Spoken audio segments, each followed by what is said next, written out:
Hello everyone and welcome back to the Football Manager 2020 simulation of Euro 2020, and we have the first of our two semi-finals here, and it's Germany versus Italy.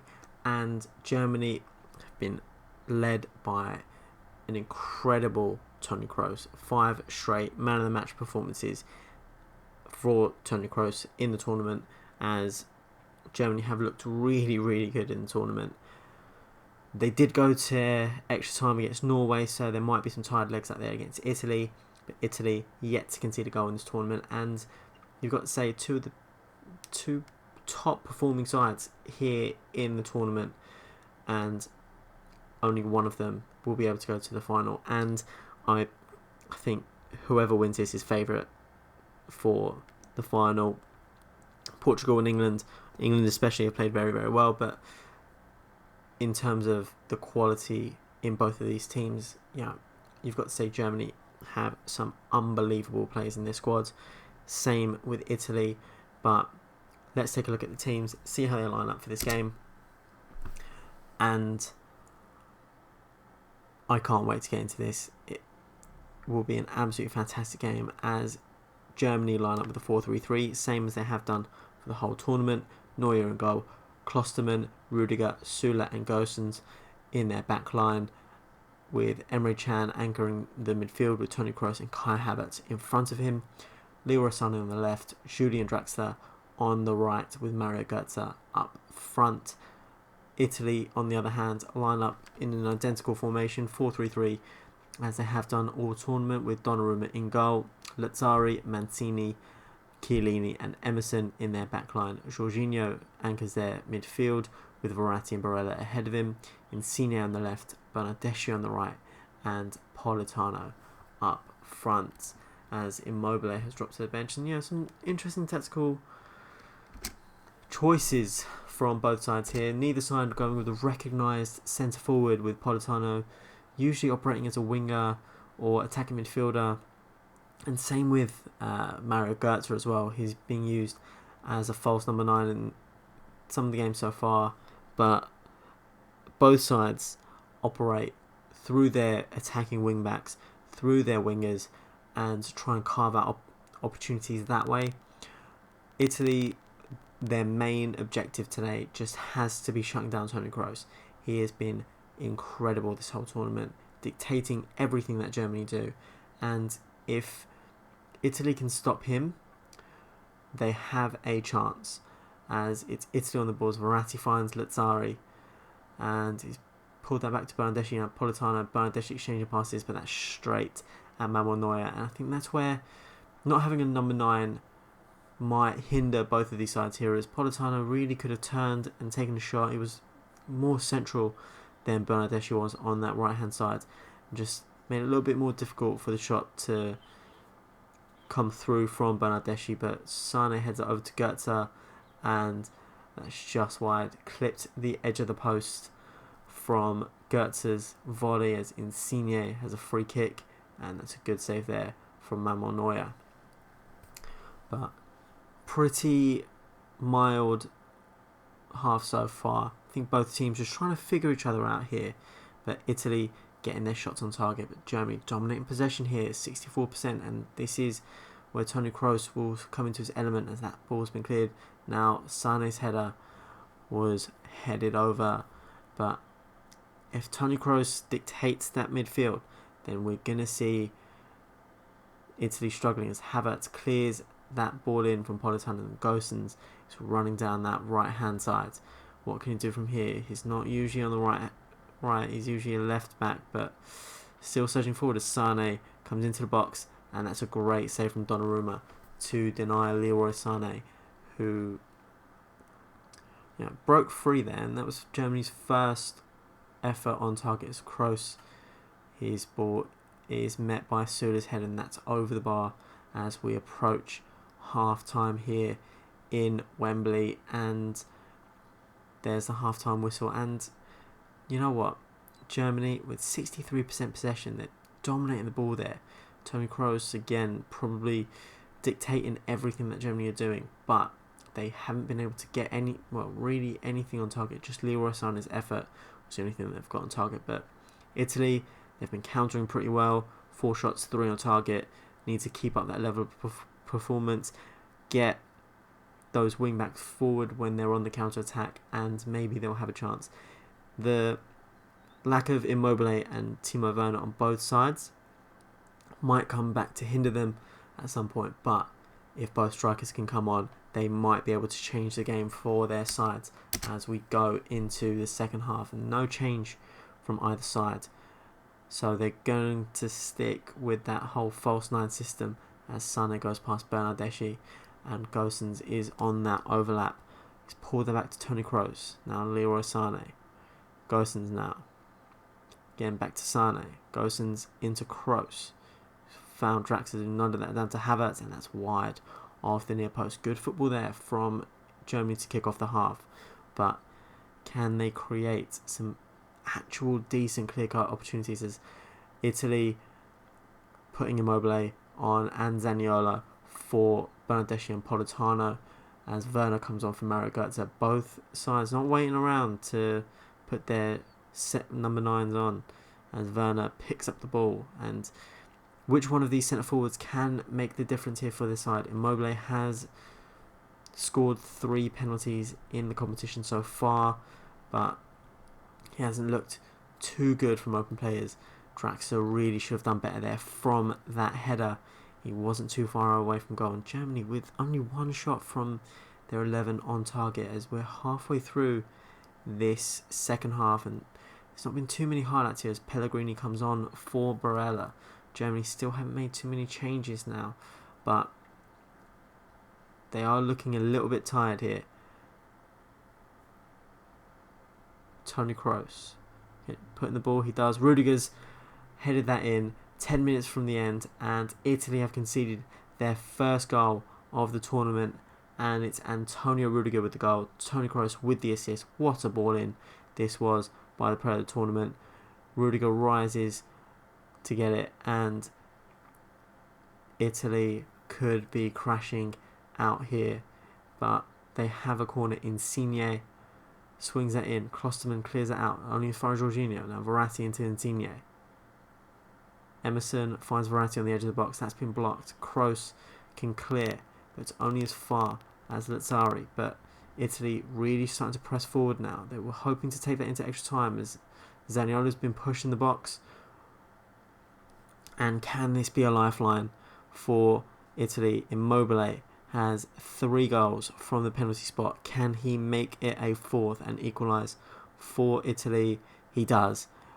Great penalty there from Ciro Immobile, and that's Italy's first proper chance. And with 5 minutes to go in this game, they look like they're going to be taking this extra time, and we'll see that again.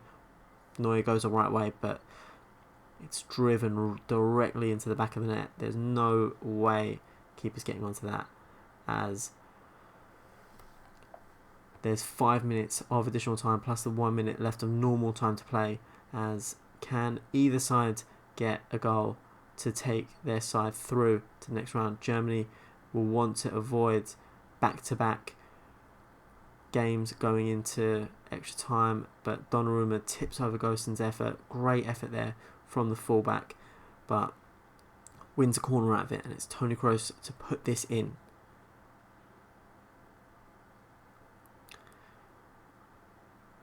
He does so, and Mancini is able to clear. Verratti volleys that clear, and it looks like we might be heading into extra time. There's only a couple of minutes left, but Sula is on the ball.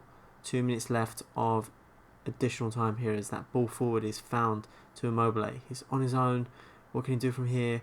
He's been dispossessed, and they've got a corner, and it's going to be Insigne to whip this one in. There's about a minute and a half left. He's got to be a great delivery here, and Pellegrini's beaten in the air. Gundogan heads out the second ball, and it looks like we are going into extra time. Tyres come on for Klosterman, and Florenzi's come on for Lazzari as their extra time changes have been made. And what an end to that game that was. Rudiger scoring for Germany in the 81st minute. before Gosens conceded the penalty in the 85th, and Ciro Immobile tucked in that penalty. Italy have conceded their first goal in the tournament, but what will happen in extra time? Toni Kroos really picked up his game last time that Germany went into extra time, and can he do the same here for Germany that dominate possession as we expected them to? But it's Italy who are getting their chances on target, who are getting into better opportunities in my opinion, but can either side claim a winner in extra time here at Wembley? But it's going to be a tough game for both sides. We'll see how both sides fare, as Royce looks like he's picked up a bit of a knock there, which might factor into the game at some point. But no highlights to speak of yet in extra time, as it's Italy on the ball. The long ball forwards, not great. Tah intercepts that, and Gosens into Kroos. Out wide to Sane now. Kroos on the ball once more. Finds Royce on that other side now. Gundogan, that's wide. Again, what we were saying before, Toni Kroos is the danger man here, and he needs to be shut down as Pellegrini's effort is blocked, and Werner clears that one out. And Royce again does not look like he's faring very well out there. He's picked up another knock. Might have aggravated that injury as Zaniolo clears Toni Kroos' corner. Royce on the ball now. He's been dispossessed by Florenzi. He does not look good out there. Florenzi has a lot of energy to burn in this part of the game, as it's Italy trying to press forward now. Insigne on that left hand side has come in. Immobile's header. Really could have done better with that. Really should have done better with that.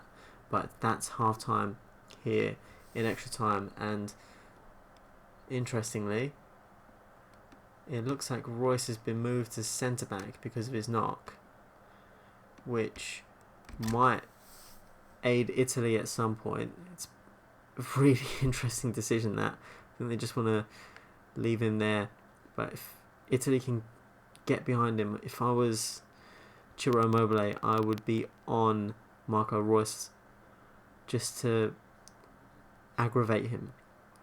But really interesting decision there from Joachim Löw to put Royce out there and put Emre Can at wide right. It's a decent effort, but Donnarumma spills that, and Werner can't keep that loose ball in. But can Italy take advantage of that little bit of strange positioning from Germany? Sane finds Werner from that throw in, and Germany really starts to press forward here. Gundogan on the ball now. Kroos into Sula.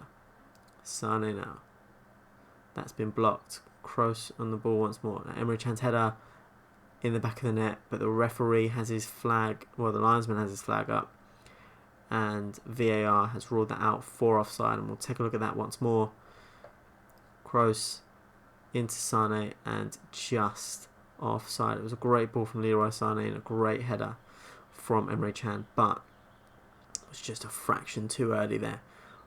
Kroos swings that in, Jorginho clears, and Immobile can surge forward. There's only 5 minutes left of extra time before we go into penalties, and Immobile skips past the challenge. He's come inside, now Zaniolo's header, that's wide, and he really should have done better there. Great run from Ciro Immobile, as it looks like we are going to our first penalty shootout, and that's what we're going to get. It's going to be Royce to take the first penalty, and he buries that into the back of the net. He didn't look too fit, but he managed to score that, and now it's going to be Immobile for Italy. And what do we expect? He's a penalty king, and he's showed that once more. Gundogan to take the second penalty for Germany, and bury that into that bottom corner. Great penalty there from Ilkay Gundogan. Jorginho now for Italy to take their second penalty to equalise things, and he does so. Everyone's gone for that side, but Toni Kroos, player of the tournament so far. Germany's third penalty taker. And he's dispatched that into the top corner. Fantastic penalty there from Toni Kroos.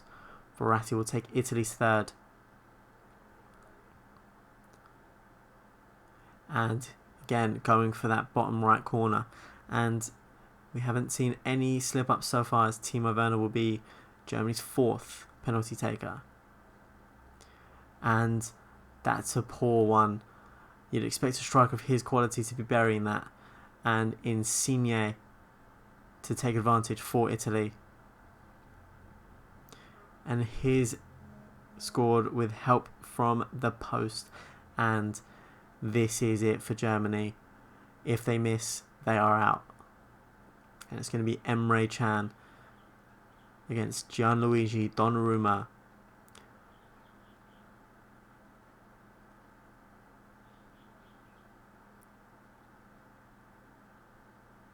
And he saved it with his foot. Italy have won the Euro 2020 semi-final on penalties. And it wasn't the best game of football that we've seen. Toni Kroos, you can see there, 7.6. Man of the match once more. But just couldn't take Germany to the final. It was a really tight game, really, really cagey game of football, but at the same time, Toni Kroos didn't perform to the level that he's done in earlier games, and that a lot of that was down to Italy. You can look at the average ratings there. Both centre backs for Italy played very well. Both two central midfielders played well for Italy as well. Really trying to box Toni Kroos in. He did dictate play every now and again, but at the same time, just couldn't take Germany over the line. And it's Italy who are our first finalists. But that's going to be it for this video. Please leave a like if you enjoyed it. Subscribe for future episodes. Make sure you hit that notification bell as well, so you don't miss a video. And I'll see you tomorrow for Portugal versus England.